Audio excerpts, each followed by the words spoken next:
Olá, estamos iniciando mais um Painel Regional, o seu tradicional programa de debate, sempre aqui ao vivo, pela Santa Cecília TV, às 13 horas e 30 minutos, sempre de segunda a sexta-feira. O programa também é reapresentado às 20 horas e você, internauta, também pode assistir pelo Santa Portal, o portal digital da Santa Cecília TV. Depois o programa fica disponibilizado no YouTube para você rever a qualquer momento. Por aqui as principais notícias, os fatos que são notícia no Estado, os temas nacionais, sempre discutidos aqui por convidados especiais, comentaristas que levam a você não apenas a informação, como também a opinião e o comentário com conteúdo. Hoje recebendo aqui o jornalista Milton Gonçalves e também o advogado Manuel Rogério. Estamos aguardando aqui, já está chegando aqui aos estúdios da Santa Cecília TV, o sindicalista Luiz Carlos, né? Vice-presidente do Sintracomos, o Sindicato dos Trabalhadores da Construção Civil e do Mobiliário de Santos. Ali na ponta, a Jéssica Souza, que daqui a pouquinho fala para você, internauta, você, telespectador, os canais de participação aqui com o Painel Regional. Você também é participante desta mesa. Participante também os jornais parceiros, como o Diário do Litoral, que tem como manchete hoje, bancários entram em greve hoje em todo o país. Aí já a paralisação dos bancários. Eu passo aqui uma edição para o Milton, outra aqui para o Manuel Rogério e outro jornal também parceiro, a Gazeta de São Paulo. A Gazeta, né? A Gazeta tem como manchete também, bancários anunciam greve em todo o país. Está aqui uma edição também para o Milton, outra para o Manuel Rogério. E a gente já vai aqui cumprimentando a mesa, como o Milton Gonçalves. Tudo bom, Milton? Boa tarde, Heraldo. Boa tarde, doutor Manuel Rogério. Boa tarde, Jéssica. Boa tarde a você, telespectador do Painel Regional. Agradeço mais uma vez a oportunidade de estar aqui para a gente poder debater assuntos importantes e relevantes da nossa região metropolitana, do país e, por que não, do mundo. Muito bem. E aqui também o cumprimento do doutor Manuel Rogério. Tudo bom, Manuel Rogério? Tudo bem, Heraldo. Boa tarde especial aos nossos telespectadores. Boa tarde para você, Milton, para a Jéssica. É um prazer estar aqui nessa mesa de debate do Painel Regional. E a Jéssica Souza ali na ponta. Tudo bem? Jéssica, como é que faz aí o internauta e o telespectador para participar aqui do Painel Regional? Tudo bem? Ao Marco, Rogério, doutor Rogério, a você também, Heraldo, uma ótima tarde. E para você aí de casa também uma ótima e excelente tarde, né? Para participar, como o doutor Heraldo já comentou, você pode ligar pelos telefones 3223-1120 ou 3223-7676. Participe, manda sua sugestão, sua pergunta, sua dúvida, o que você quiser, fique à vontade. Participe também através do Facebook, facebook.com/Painel Regional TV. E a gente já vai abrindo aqui o nosso encontro de hoje, o nosso debate. Eu já vou perguntando aqui para o Manuel Rogério. Manuel Rogério, políticos já estão pedindo para que as reformas fiquem para depois das eleições. Quer dizer, novo governo e as velhas práticas políticas, é isso? Eu acho isso um absurdo. O Brasil precisa, com muita urgência, de todo esse tipo de reforma que já foi anunciada. Tudo que o Brasil se projeta para o mundo depende dessas reformas, e não é a eleição municipal, uma eleição regional que não tem nada a ver com o que se acontece no contexto do país, nas questões que se decide no âmbito do Congresso Nacional, que vai fazer alguma diferença. Eu penso que os deputados e senadores que estão lá no nosso Congresso Nacional, eles têm que se focar nas reformas que a gente precisa a nível de Brasil, a nível nacional. E deixa aqui para as questões regionais, Santos, Guarujá, Cubatão, São Vicente, Praia Grande, ou nas outras cidades do estado de São Paulo e do Brasil. Muito bem. Já anunciado aqui, já presente aqui, o Luiz Carlos Andrade, o vice-presidente do Sindicato dos Trabalhadores na Construção Civil e no Mobiliário de Santos, o Sintracomos. Luiz, tudo bom? Boa tarde a você. Boa tarde, Heraldo. É um prazer falar aqui no painel regional com o Milton, com o doutor Manuel Rogélio, com a Jéssica. É um prazer estar aqui participando desse evento importante. E eu já vou emendar essa mesma questão que eu levantei aqui para o Manuel Rogério. Novo governo, velhas práticas. As anunciadas reformas, medidas, reforma da Previdência, os políticos, principalmente aqueles que são candidatos, né, estão pedindo para que o governo Temer deixe para depois das eleições. Quer dizer, aquela velha prática no novo governo. Heraldo, o nosso país, ele vive de solavanco, né? Eu acho que o mais importante de tudo isso é a manutenção da democracia. Porque os países que hoje estão melhor situados, eles passaram por muitas guerras, muitas revoluções, né? Desde os Estados Unidos, a Espanha, Guerra Civil Espanhola, a separação lá dos Estados Unidos, a Guerra da Secessão. E nós vamos pagar esse preço. Por quê? Porque você soma quanto tempo tem a nossa Constituição. Então, eu acho que, infelizmente, nós vamos passar por alguns percalços. Vamos ter que nos livrar desses maus políticos e vamos ficar com aqueles melhores. Eu acho que é isso que o país está passando por isso. Porque, senão, veja, quando o Sarney entregou para o Collor, como é que estava o país? Né? Com todos aqueles problemas, o Collor tomou a poupança do povão, inclusive dos velhinhos, para tentar botar o Brasil no eixo. Mal o Itamar e Fernando Henrique colocou o Brasil no eixo, entra o Lula com o país praticamente saneado. Mas o nosso país, nós padecemos de um pecado mortal. Não, o povão depende dos políticos, ou seja, os projetos nossos são a curto prazo.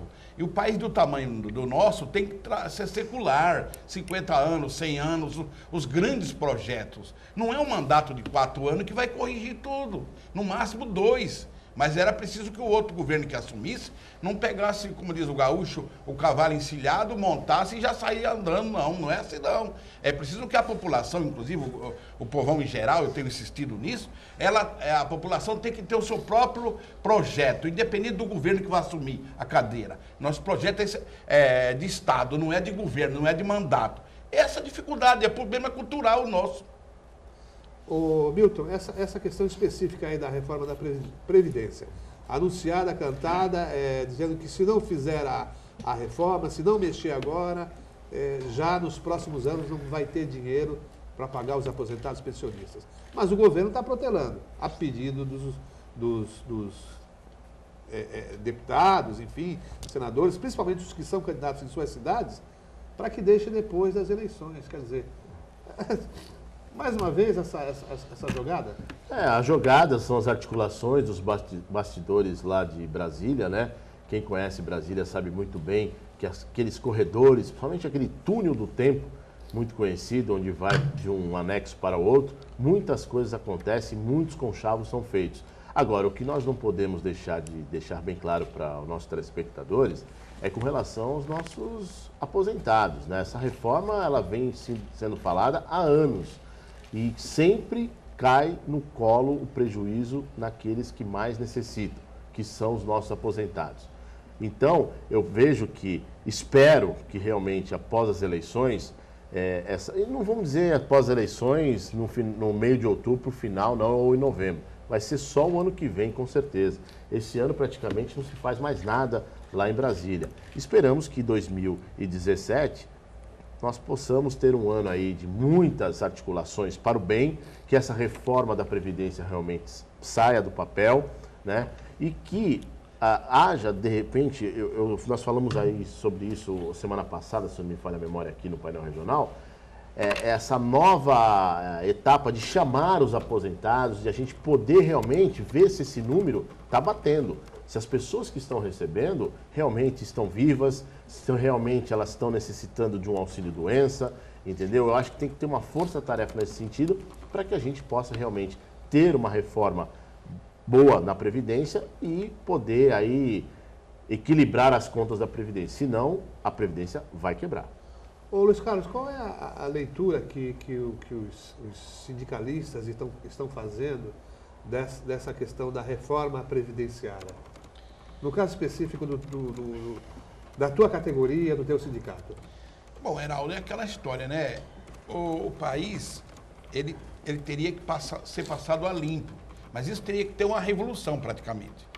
Porque, você veja, você tem desde as caixas de previdência do servidor público municipal, da estadual e da federal, e você tem um desarranjo proposital nos 3 governos. Se não, veja, se você pegar uma secretaria municipal, um servidor ganha 2.000, o outro ganha 10, o outro ganha 20.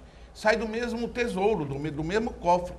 Então, por que nós não botamos isso aí em ordem, o Estado, nos 3 níveis, de acordo com a sua função? Você é engenheiro, a sua especialização é essa, você ganha um valor. Pode ter 10 ministérios. Então, cada ministério ele deveria ganhar o mesmo salário.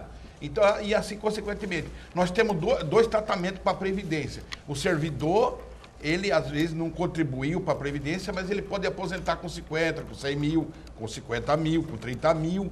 Então, por que 2 Previdências, uma privada e uma pública? Vamos fazer uma só? E vou botar um critério para todo mundo igual, todo mundo que contribuiu vai receber. Porque há pouco tempo, de vez em quando, você vê anistia, né? Agora estão anistiando 30 bilhões para Friboi. Você tem notícias dos empréstimos feitos para o exterior, que não foi o povão que acordou. Então vai desviando. Por exemplo, a desoneração que a Dilma fez com Manteiga lá. O que desorganizou agora, que desgraçou a Previdência, foi aquela desoneração.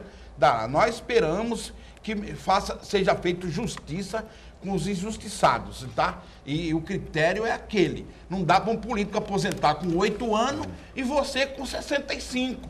Entendeu?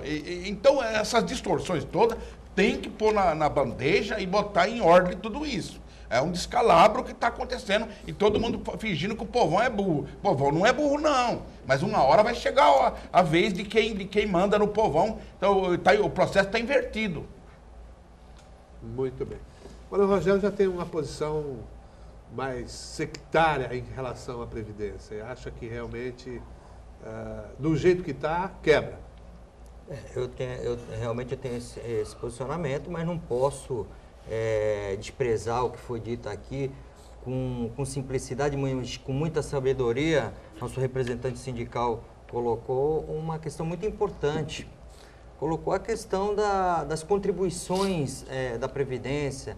O Milton também colocou a questão de fazer uma auditoria em tudo isso e ver o real estado da Previdência hoje, para ver se vai tirar muito ou se vai tirar só pouco, porque é fato que vai tirar, porque os cálculos eles são atuariais, eles fazem uma projeção no tempo, você não consegue imaginar uma coisa momentânea, só hoje, por exemplo, faz uma auditoria, a Previdência tem tanto, e com esse tanto a gente consegue pagar o pessoal? Não, não dá, o cálculo é atuarial, ele é por uma expectativa de vida da pessoa. Você vê, às vezes a expectativa de vida da pessoa é de 70 anos, ela pode alcançar os 100 anos. Hoje o ser humano ele tem vivido mais, a medicina evoluiu muito.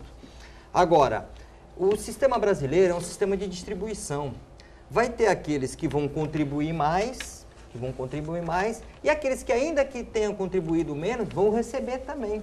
Foi um sistema que foi adotado pelo Brasil. E hoje vai ser muito difícil mudar esse sistema, porque nós temos hoje uma grande maioria de brasileiros que estão numa classe ínfima da sociedade, que estão em sobrevida, num ganho, depende até do Bolsa Família para sobreviver, não é nem uma previdência, é uma ajuda social. Então, todo esse contexto ele não pode ser desprezado. Agora, é uma realidade que o Brasil vai ter que enfrentar isso aí. E o Heraldo falou uma questão. Mas vamos deixar para depois da eleição? Não, tem que enfrentar agora. O Brasil não pode perder mais tempo, o Brasil já perdeu muito tempo. Nós tivemos um período de retrocesso e ele precisa de muita rapidez para recuperar tudo isso que perdeu. Então tem que colocar tudo isso no Congresso Nacional, independente se seja época de eleição ou se não seja. Nós temos que fazer reforma previdenciária, nós temos que fazer reforma trabalhista, nós temos que fazer reforma tributária, nós temos que fazer reforma política. Essa é uma realidade do Brasil. A sociedade evoluiu e a gente não pode ficar preso ao passado, é uma nova realidade. Então, dentro dessa nova realidade, o Congresso está aí, ele vai ter que discutir isso. Às vezes, muitas pessoas vão dizer, são bandidos, estão tirando nossos direitos, mas eles vão ter que ter coragem para enfrentar isso, porque é uma realidade.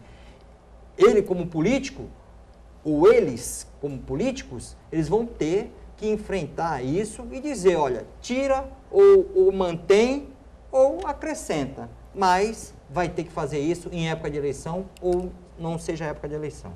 Outro aspecto dessa questão previdenciária, Luiz Carlos, diz respeito, você mencionou a questão das desonerações desastrosas da Dilma, mas a conta, pela proposta que está sendo apresentada pelo governo, vai apenas para o trabalhador.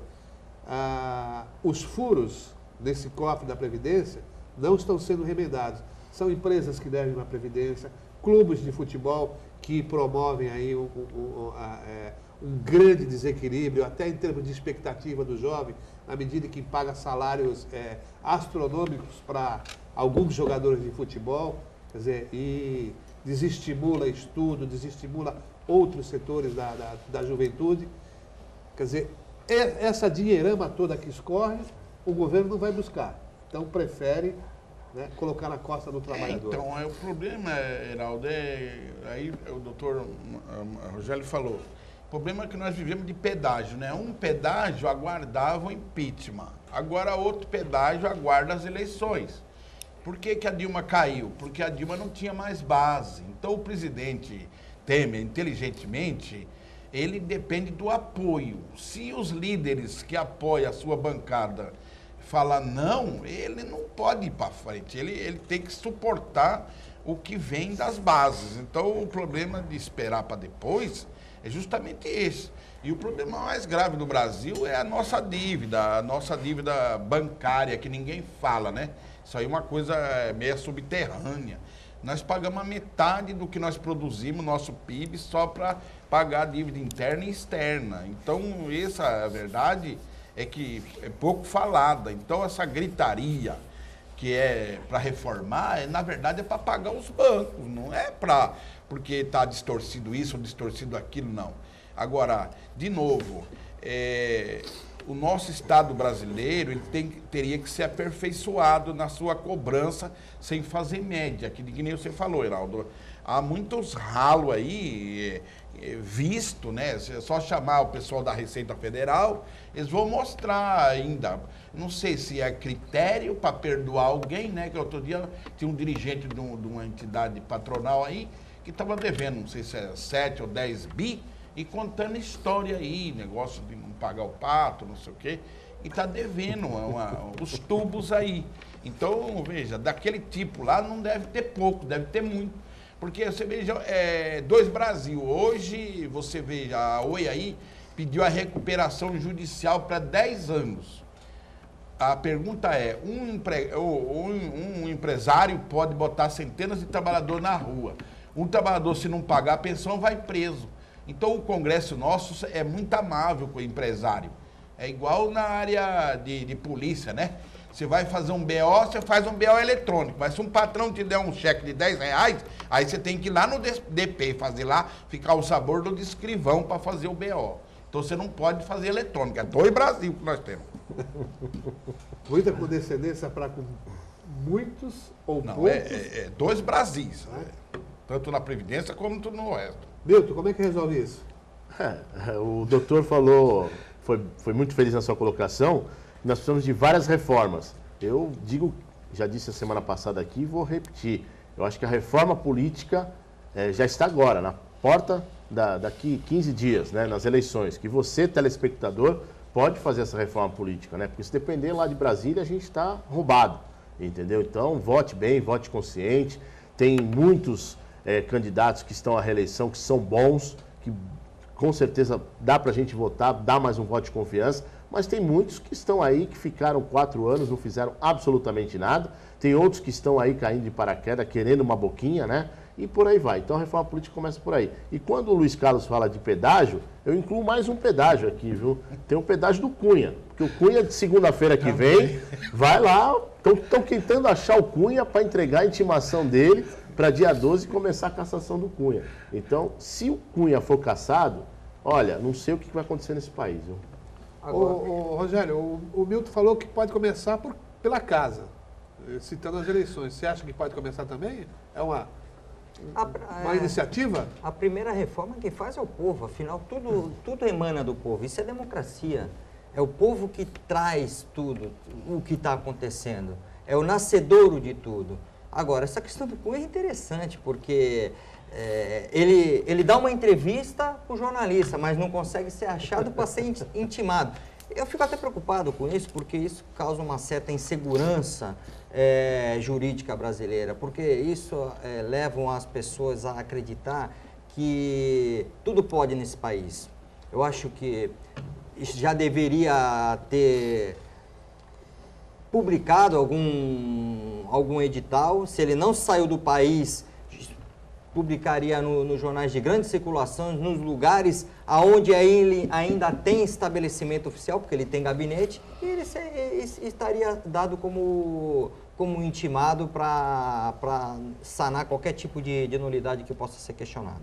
Muito bem, vamos fazer um pequeno intervalo e daqui a pouquinho a gente volta para o segundo bloco do painel regional. Olá, já de retorno aqui para o painel regional, para o segundo bloco do programa. E nós temos um fato a lamentar, que foi a hostilização a uma jornalista do jornal A Tribuna, que ontem cobria lá uma assembleia no Sindicato dos Taxistas e foi hostilizada, agredida, né? Agredida por atos, né? Por parte de alguns taxistas, e ela menciona também o vereador Ademir Pestana. Sobre esse fato, a Regional de Santos, do Sindicato dos Jornalistas, soltou uma nota que a Jéssica apresenta agora. Vamos lá. A diretoria da Regional Santos, Baixada Santista e Vale do Ribeira, do Sindicato dos Jornalistas de São Paulo, lamenta os atos praticados por alguns taxistas contra a repórter do jornal A Tribuna, Débora Pedroso, na manhã desta segunda-feira, dia 5 de setembro de 2016, na sede do Sindicato dos Taxistas em Santos.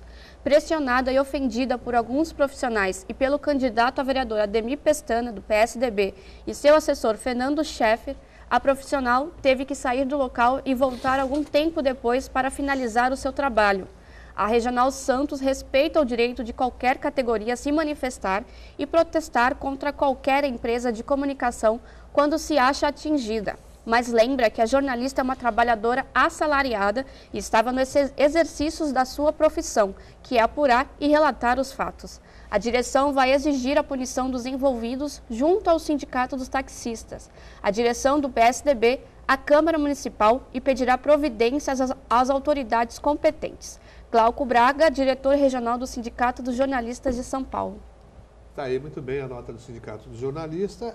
Maria Rogério, não é por aí que se resolvem esses conflitos, né? A gente sabe que é uma questão delicada, que envolve taxistas, uma categoria aí muito respeitada na cidade, e essa nova modalidade de serviço, de prestação de serviço aí, de transporte, que é a URB, quer dizer, vai ter que se chegar a um denominador comum, mas não envolvendo, partindo para agressões, principalmente de uma jornalista que está aí no meio do conflito, apenas relatando, observando e cumprindo com o seu papel. Olha, a Câmara Municipal de Santos sempre foi palco de grandes debates, de grandes polêmicas. Afinal, é lá que se coloca todas as questões da cidade. Foi polemizada essa questão do Uber e dos taxistas, porque é uma coisa atual agora e que necessita de uma regulamentação. Partiu-se um projeto que foi colocado em discussão e o prefeito sancionou. Mas eu acho que tudo isso está caminhando para ser resolvido dentro da cidade, afinal, é a vontade do povo que sempre vai ser estabelecida. E lá todos vocês aqui e todos os nossos telespectadores, pode ter certeza que lá ninguém é contra o povo.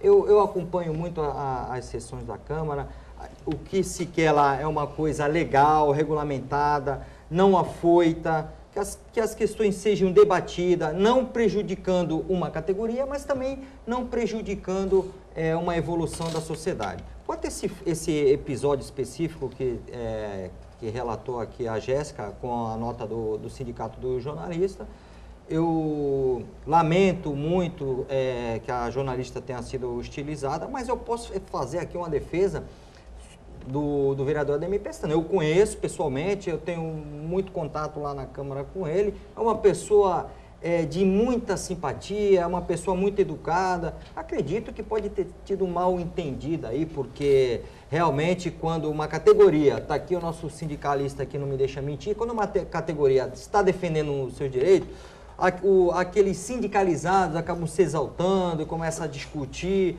e pode ter tido um mal entendido aí, porque eu tenho certeza da hombridade, da seriedade e da respeitabilidade do Ademir Pestana. O que não se pode jamais, Milton, você é jornalista, sabe disso, é confundir a pessoa do jornalista com a posição política adotada pelo jornal sobre determinados temas. Quer dizer, isso que é inaceitável. Então, quem está no conflito tem que ter, a gente vai ouvir daqui a pouquinho o Luiz Carlos, e saber distinguir esses fatos, né? Não é a figura do jornalista em si. Se o jornal pende para determinado lado, que se faça um protesto lá ou procure a direção do jornal e se esclareça. Agora, jamais agressão, jamais ofensa, jamais ameaça. Isso realmente é inadmissível. O doutor Rogélio foi muito feliz na sua colocação. Eu também quero me solidarizar com o vereador Ademir Pestana, também o conheço, sei da integridade dele. Né? Eu acredito que no calor ali da conversa, de repente a jornalista ou alguém interpretou o vereador de uma forma errada, e eu também quero acreditar, não estou aqui defendendo o vereador, não tenho procuração nenhuma para isso, mas eu acredito que ali no calor possa ter interpretado de uma forma errada, né? E também vai um recado aí para os assessores, né? No momento desse de eleição, tira o candidato, tira o vereador de lá, nem aparece para falar, né? Porque qualquer coisinha respinga no candidato e no vereador. Eu quero aproveitar também e mandar um beijo carinhoso para a Delaine Amaral, que é assessora de imprensa do vereador Ademir Pestana, muito competente. Então, eu acho que isso foi um mal-entendido. E outra coisa, semana retrasada teve um ato desse nas escadarias da prefeitura. E aonde lá eu estava, né? E eu pude visualizar, isso ninguém me falou, eu visualizei a categoria, os taxistas, insultando um jornalista da tribuna. Por quê? Porque eles dizem que a tribuna é contra o Uber. E o Heraldo falou muito bem, pô, vai lá na tribuna. Eu tenho certeza que o Família Santini vai receber a categoria dos taxistas, com o sindicato, com o sindicalista. Faz uma matéria. Entendeu? Agora não adianta descontar no empregado do jornal A Tribuna. Né? Ele está ali assalariado, ele foi designado, ele recebeu uma pauta para poder cobrir aquele evento. Ponto. Né? É a mesma história do motorista de ônibus, que você vai pagar o ônibus, né? E não tem o troco. Você vai brigar com o motorista? Não, vai brigar lá na empresa, porque é a empresa que não dá o troco para o motorista. E por aí vai. Então, tem coisas que tem que separar o joio do trigo, entendeu? Então, um beijo grande para Débora Pedroso, uma grande profissional, e espero que isso seja solucionado da melhor maneira possível. Luiz Carlos, sempre presente aí, sempre acompanhando e participando das mobilizações do seu sindicato, da sua categoria, sempre teve uma relação cordial e amistosa com os jornalistas e jamais pode descambar para fatos como esses que ocorreram, né? Eu também faço coro às palavras já ditas aqui. Eu não acredito que o vereador... Porque, veja bem, a categoria praticamente intima o político para ir no seu local de trabalho. E o Ademir, acredito eu, ele não foi lá de abelhudo. Acho que houve um convite, praticamente uma intimação, para ele comparecer, que geralmente os políticos têm medo de sindicato, de vez em quando que vão lá. E é chato isso só na véspera de eleição. Ele é autor da lei, nós, né, que proíbe comungamos que os políticos sempre vão ao sindicato os 4 anos, normal. Nós, parecido com isso daí, Heraldo, nós estamos com um problema lá em Cubatão, com os desempregados. Então, hoje está baixando lá a lei democrática, entre aspas, né? De que se a empresa não registrar o trabalhador aqui da região ou de Cubatão, os trabalhadores que ela tiver registrada para dispensar ou mandar para suas matrizes. Porque as empresas, as grandes empresas, teimam em trazer as empresas e a mão de obra de fora. Então, parecido. Então, nós, dirigentes sindicais, temos que ter muito equilíbrio nessa hora aí, até porque se você aceita um candidato a prefeito, você tem que aceitar todos. E às vezes a comissão, atabalhoadamente, finge não saber que a coisa é democrática. É de Pedro, é de João, é de Manuel. Então, não dá para ser só de um, direcionar só para um. Então, a mesma coisa, nós temos tido cuidado, tanto com a polícia quanto com o jornalista. A gente não pode ser desequilibrado. Tem que saber que cada um está na sua e você que tem que dar seus pulos. No caso aí do Uber daqui, estou vendo sempre o debate, esse processo é nacional, que tem que resolver isso a nível nacional. É mundial, não verdade, é prefeitura, é nacional. Mas enquanto isso não ocorre, porque também está sobre nós, agora já falando, é esse veículo por controle remoto, é o avião, é o drone, é tudo na base da tecnologia. Isso aí ninguém vai poder fugir, infelizmente, isso vem para forçar a barra mesmo. E o que está em discussão, o que é? O que é mais barato? Qual é a qualidade e o mais barato? Preço e qualidade que está em discussão. Esse é o que está no momento agora. Isso aí leva a isso. A gente sabe que a discussão é por aí mesmo e talvez, né, desse problema, desse conflito hoje, surja aí alguma alteração no serviço do táxi, uma forma de baratear também, enfim, eles vão ter que resolver. A verdade é essa. Só uma parte, Geraldo, desculpa. E logo, logo, se o Uber sendo legalizado, a briga vai ser dos sindicatos, né? Sim, sim. Quem vai representar o Uber? Sim, é o sindicato dos motoristas rodoviários, vai ter um sindicato novo e por aí vai. Aí vai alguém lá em Brasília entregar uns documentação para pegar uma carta sindical. Isso. Né? Vai ser uma luta. Se já não tem alguém já articulando isso, né, doutor? Exatamente. Eu acho que todo esse debate ele é salutar, afinal, as grandes ideias elas se enraizam, elas se sedimentam depois de um conflito, de um debate. Agora, é claro que o debate tem que ser pacífico. As pessoas têm que discutir no campo das ideias, evitar discussão mais acalorada, quando partem para ameaças. Mas eu acredito que tudo isso aí foi um mal-entendido. Eu acredito que agora os dirigentes sindicais vão tomar a frente e não deixar aquela pressão da massa, porque a massa ela fica incontrolável. O sindicato ele trabalha também com a massa é difícil controlar. Ela segue uma cabeça. Se a cabeça ela for para o bem, a massa vai para o bem. Se a cabeça for para o mal, a massa vai para o mal, porque senão ninguém controlava a massa. Então sempre ela vai numa direção. Agora, por isso que eu digo, cabe aos responsáveis tratar isso com seriedade e porque esse debate é importante, viu? As coisas não podem ser tão simples assim, olha, agora a tecnologia apresentou isso, vamos implantar e pronto. Não, vamos debater. Depois vamos implantar, mas com segurança, porque depois a gente pode estar errado. Então, por isso que tem que debater. Porque eu te garanto que alguma coisa positiva vai sair do debate. Alguma coisa vai ser aproveitada nisso. Tanto para os taxistas como para o Uber. O Uber também não veio o dono da razão, como o taxista também não é o dono da razão. É através desse debate que vai chegar num denominador comum. Isso que a gente espera. Eu lembro agora que quando surgiram as primeiras cooperativas de rádio-táxi, alguns motoristas também se insurgiram. Mas o que fizeram? Criaram outras cooperativas, né?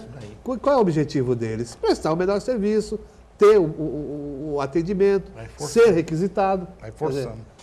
Eu não estou dizendo que com isso eles vão ter que ceder a Uber, não, vai ter que encontrar o meio termo, isso aí não resta a menor dúvida. O fato é que a população tá buscando alternativas, porque a população não tem dinheiro, então quando não tem dinheiro você busca alternativa. O Uber foi uma alternativa mais barata e eu acho que a categoria dos taxistas vão se adequar a isso, vão encarar isso desse jeito e vão também buscar alternativa que barateie o preço e que consiga também dar um serviço de qualidade com preço mais barato. Aí quem vai ganhar vai ser a população. Lógico. Porque nós vamos ter Uber e taxista e nós vamos ganhar com isso. O que não pode é esse tipo de coisa, essa pressão, essa perseguição. Às vezes acha que você, porque tem um carro preto, você é motorista de Uber, e aí realmente complica. Acontece que nem aquela moça no Guarujá. É criminosa, pronto, mataram a mulher. E teve uma situação aqui também na rodoviária de Santos, não é? É isso. Eu fui outro dia visitar minha mãe né? Minha mãe mora ali próximo à igreja da Aparecida, estacionei meu carro, um rapaz veio para mim e falou, você é Uber? Eu falei, não. Acho que ele queria pegar um táxi, eu espero que você... Porque hoje em dia você não pode ter mais um carro preto, como bem disse o doutor. Né? Eu acho que a moda agora é carro branco, né? Então você tem um carro preto novo, pronto. É motorista de Uber, vai ser perseguido e tal. É. E não é por aí realmente que a gente vai solucionar esse conflito. Mas por falar em conflito, ô Luiz Carlos, como é que está a greve da Cursam lá em Cubatão? Então, Heraldo... Não é conflituosa, hein? Continua, manifestação pacífica. Os trabalhadores parados, a empresa ontem nos enviou um documento, só que ele tem um rosário de pendências, né? Não é só um item só. Nós passamos 2 vezes pelo TRT, o TRT nos acolheu, até no último julgamento agora a direção da Cursam nem compareceu, porque existe um particular. A empresa de economia mista, muitas vezes, ela manda o dinheiro, só o dinheiro líquido, para pagar o salário do trabalhador. Ele não manda a receita bruta. Ó, eu vou mandar bruto porque você tem que recolher todos os encargos em geral. Não, manda a metade. E mesmo que ela pagasse em dia, ainda ela fica devendo, porque ela tem plano de saúde, FGTS, se brincar o INSS, essas outras questões que são devidas, né? Então, está atrasado lá, TIC, refeição, cesta básica, continua atrasado. Então, o sindicato não aceitou receber um ofício. Pediu para que ela remetesse ao tribunal que ela está ok. Porque é uma espécie de menchevique, né? Fala uma coisa e faz outra. Então, o que acontece? Quem manda na direção das economias mistas são os prefeitos. Então, há um capricho em alguns lugares para não quitar, que é para provocar o conflito. Mas há quanto tempo vocês estão parados lá? Já vai para 1 mês já. É o 42º dia hoje, né? Já 1 mês. Não, porque tem 2 setores, né? Um de limpeza e o que nós representamos. O nosso é que está fazendo 1 mês agora. 1 mês. Mas 2 setores, ela tem em torno de 600 pessoas. Mas nesse ano já houve outras paralisações, diversas, né? Sempre em razão de atraso. E não foi só nas economias mistas, é hospital, é prestador de serviço, não as empresas lá de economia mista, é mais uma, né? Mas então é constante.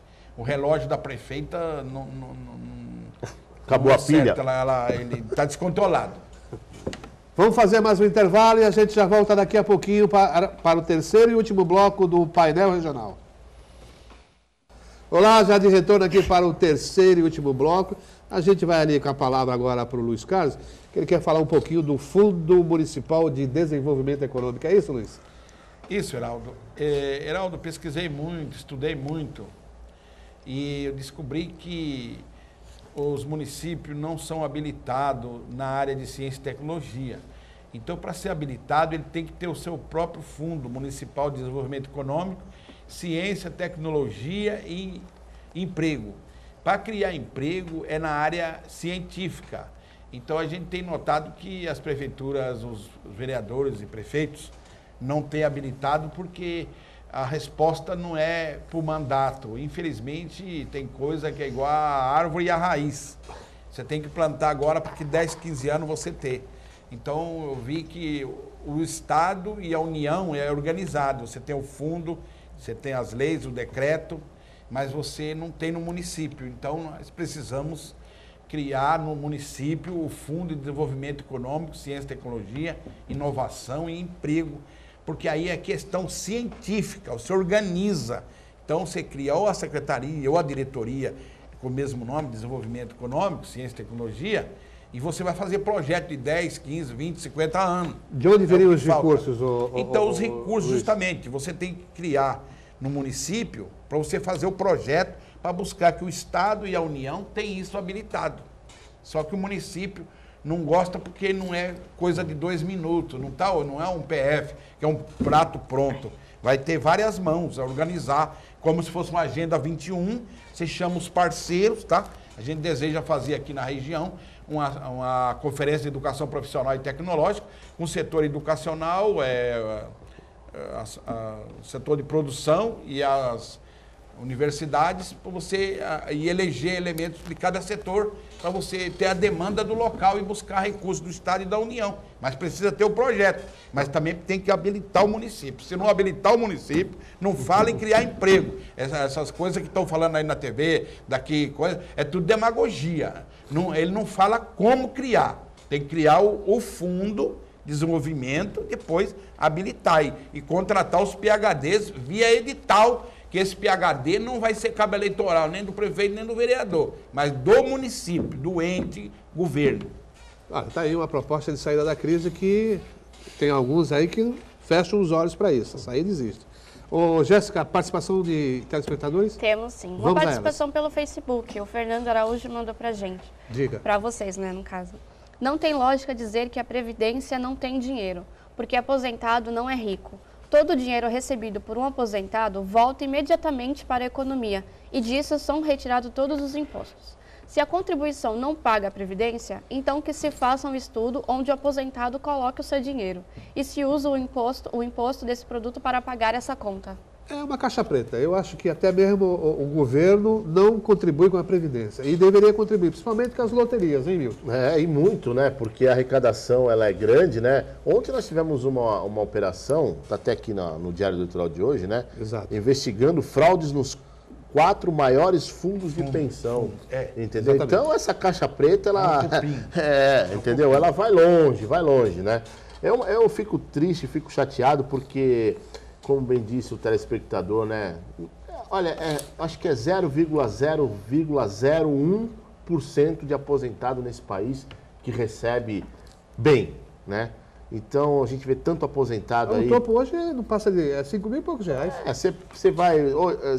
Haja vista que você tem hoje nas farmácias populares, tem remédio de graça. Por quê? Porque ninguém tem dinheiro para comprar remédio, entendeu? E o governo acaba, né, dando essas oportunidades de as pessoas irem pegar a receita, os remédios. Muitos daqueles aí precisam da receita para pegar o remédio na farmácia popular, só que aí vai na UBS, na UPA, vai para marcar o médico, aí o médico só daqui 3, 4 meses. Aí quando vai no dia, o médico não veio, ou o médico já não está mais lá. E aí fica difícil.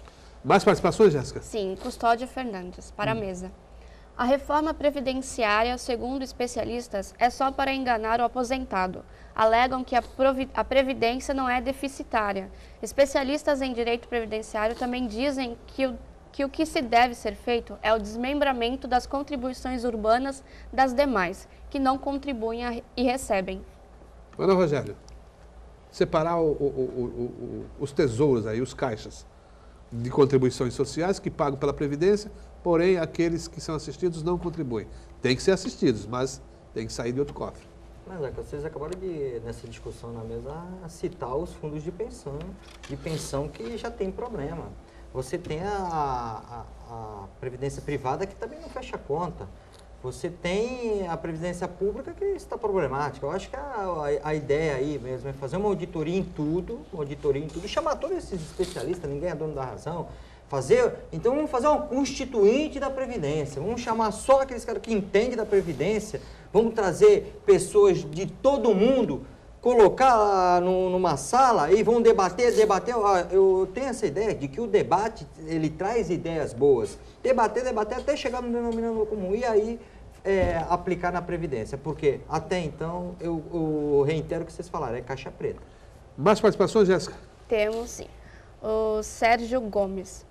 Sobre o Congresso, 80% dos políticos de lá estão envolvidos no esquema da Petrobras, mas ficou por isso mesmo e agora a conta do INSS vai sobrar para o trabalhador. Isso não deve ser investigado? Não estamos em uma democracia? Porque só o trabalhador paga a conta. A Dilma foi retirada da presidência, mas ainda mantém os direitos políticos. O Congresso tem que ser investigado, Luiz Carlos?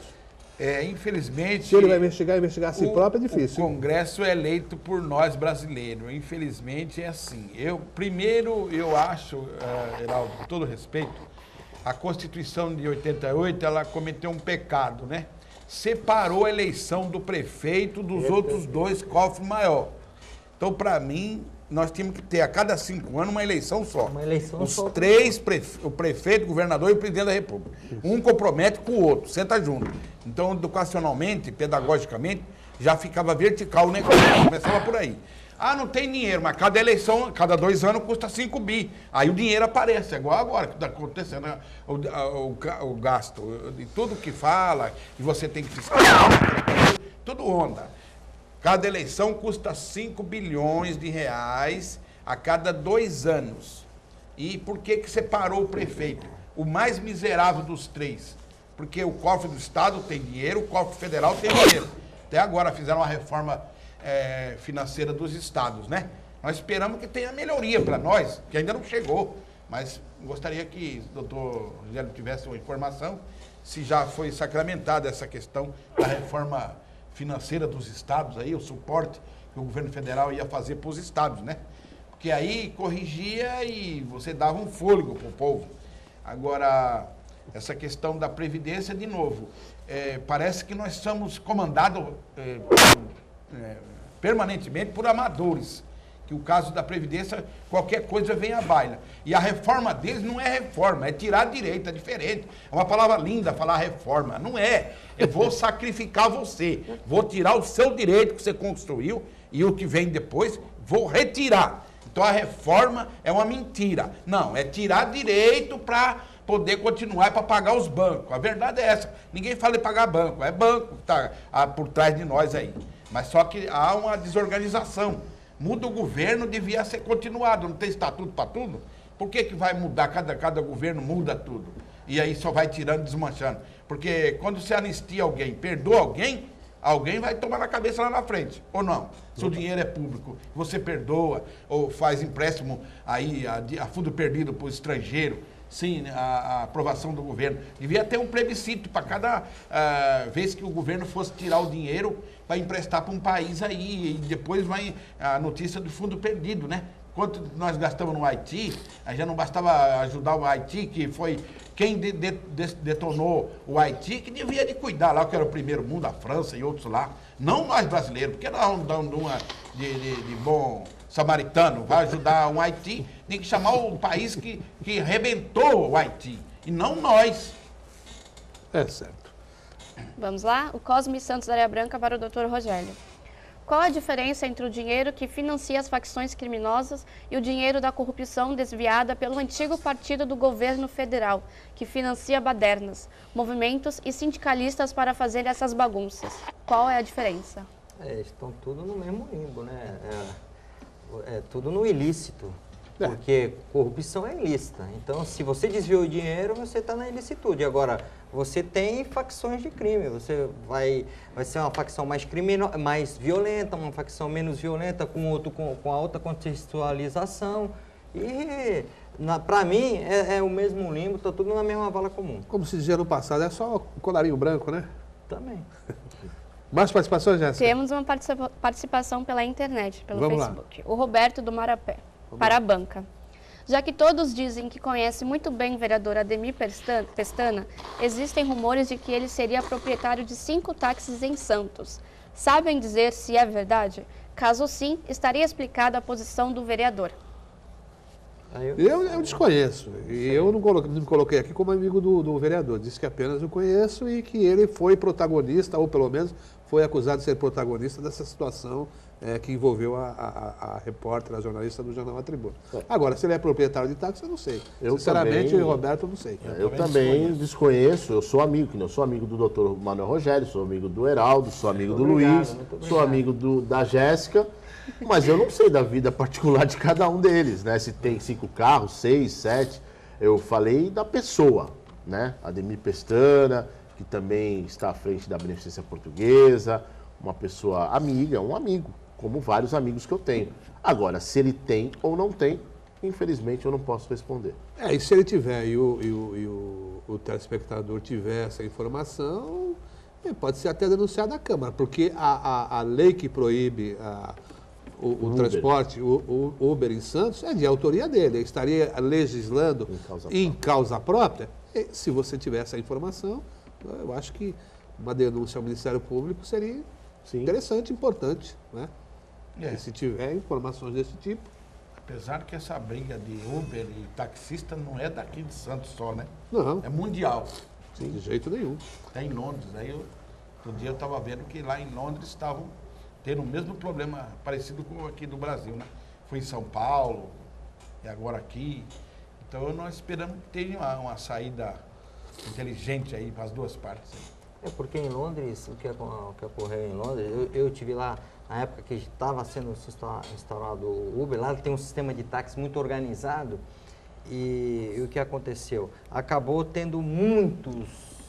É a preocupação que eu estava comentando aqui. Porque foi na crise, né, do desemprego, né? Comentando com a Jéssica aí.